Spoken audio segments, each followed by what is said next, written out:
we are given that we have $20,000 loan, so obviously he wants his $20,000 back. At the end of the year, he also wants 6% more of the $20,000.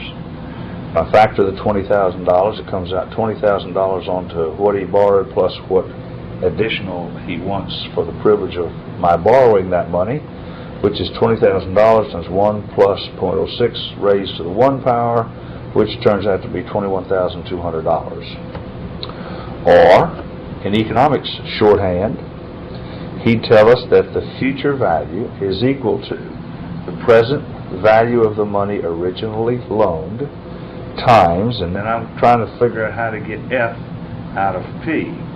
The way to do it would be to multiply it times F over P, in which case it looks like the P cancels the P, leaving me with F, which is what I'm looking for in the first place, is equal to P times some factor from a table.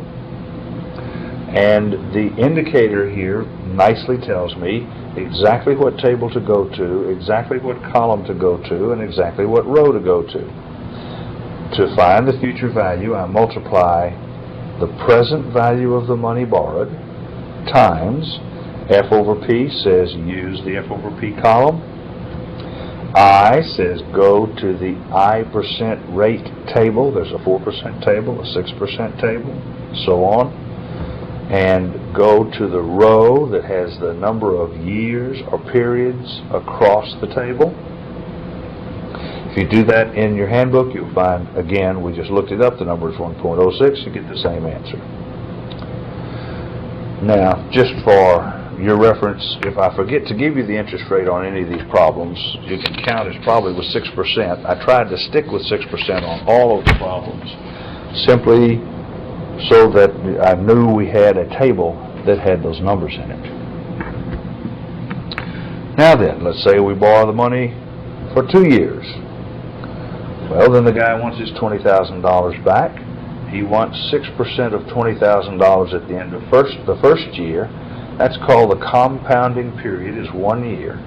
And at the end of 1 year, in effect, I really owe him $20,000 plus 0.06 times $20,000. If I would like to borrow it for another year, then I will owe him some more money on top of what I already owe him. I'll owe him 6% of $20,000 because I borrowed $20,000 for another year. And then I'll also owe him 6% of the interest that I owed him at the end of the first year, which comes out 20,000 times 1.06 squared, which is a new number, and so at the end of 2 years I'd owe him $22,472. In economics shorthand, the future value of a stream of money can be found by multiplying the present value of that stream of money times F over P times I times N, or at least times the factor that contains those variables. As before, you know which column to look under, because if you want to change P into F, you got to multiply it times F over P. The P's appear to cancel, leaving F. In that case, if you look up the F over P column at 6% for, then you look on the N equals 2 row, you get $20,000. You can check this number in your reference manual. It's 1.1236. It turns out you owe him $22,472 at the end of 2 years. Now these numbers are not exact. A lot of times when you check things and work with things, you'll find out the numbers don't turn out exactly. You're $1 or $2 off out of 100,000, but that's plenty close for our purposes, and to demonstrate that you know how to work these problems to the Board of Registration. All right. Now, in general, all of the tables work this way. In general, these don't have any meaning at all here. There isn't any Q, there isn't any M. But I'm just saying that if any person comes around and says, I would like to tell you the number M, and I'd like to find out what Q is. If we have some rules to do that with at some percent rate for some number of years. Well, you could care less what these things say. For instance, if it gives you M and you want to find Q, then you multiply it times Q over M. That tells you which column in the tables to use. The M appears to cancel the M, leaving Q, and that's what you want Q.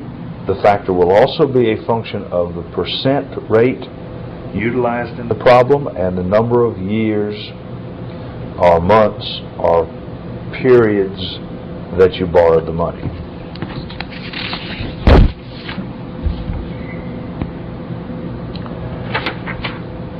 Now then, you may or may not know what an annuity is. You may or may not know what a gradient is. I'll show you what each of those are shortly. But I just wanted to emphasize the fact that even though you may not know what an annuity or an annual amount is, if you are given the annual amount you want, and you want to know how much present money to stick in the bank so you can have that annuity as you get old, there's no doubt about what to do.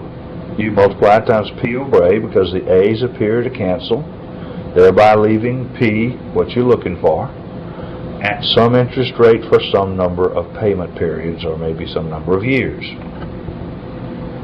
If you wanted to perhaps change future value back into an annuity or an annual amount, this might ask you, how many dollars would you have to put in the bank each year in order to be able to take a lump sum of money out in the F future? Then you would do the same operation. To get A given F, you use the A over F column. It appears that the F's cancel, leaving you A. This factor will also have to be checked to get the proper interest rate and the proper number of years. Now, the manual may put the wording in a little bit different way than you're used to seeing.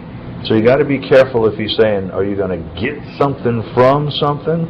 Or are you going to transfer a given something into something else? Or if you want this and you got this, be very careful that you're not working the problem backwards. If he says you want to get the gradient from an annual amount, in other words, from an annual amount means I'm given the annual amount, so the given goes on the right-hand side of the equation. And to get G from that, I multiply times the G over A factor. To get the present value of a future value, see here the future value is given. So you put the future value on the right-hand side. You want to get its present value. Then you would multiply it times the factor P over F, where F appears to cancel F, leaving you with P. Now, sometimes the reference manual doesn't give you a column for something you may need. In other words, he may say, I'm going to give you the annual amount, and I would like you to find the gradient. Now, even if you don't know what an annual amount is, and if you don't know what a gradient is, you don't care, you should know what to do. What you do is you multiply what you're given, the annual amount, times some factor, G over A, where the A's appear to cancel, leaving you with G, which is what he asked for, even though we don't know what it is. But when you look in your reference manual, you will find that G over A is not listed. Well, it's even slicker the way we're doing business here, because if you would like to get G over A, but he gives you A over G and does not give you G over A, all you have to do is divide rather than multiply, because G over A will be 1 over A over G. So if he doesn't give you G over A, simply divide by what he does give you, A over G. Thereby again having the A look like it cancels with the A, and G being in the denominator of the denominator goes to the numerator and leaves you G. Also, sometimes you may find that Something else is not given in the reference manual, perhaps f over g, and g over f also may not be given. In this case, someone has asked you to take a gradient and change it into a future value. If you are not given f over g and you're not given g over f also, dig around a little bit and see if you can't put one together. For example, you do have a factor f over a, and you also have a factor a over g. Well, in this case, these two factors, you'll notice that f over a, the a will cancel the a in a over g. This a cancels this a, leaving you with f divided by g, which is the factor that you're looking for.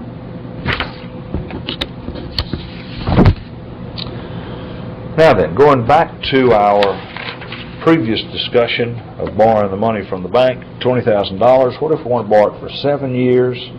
You have two choices. You can multiply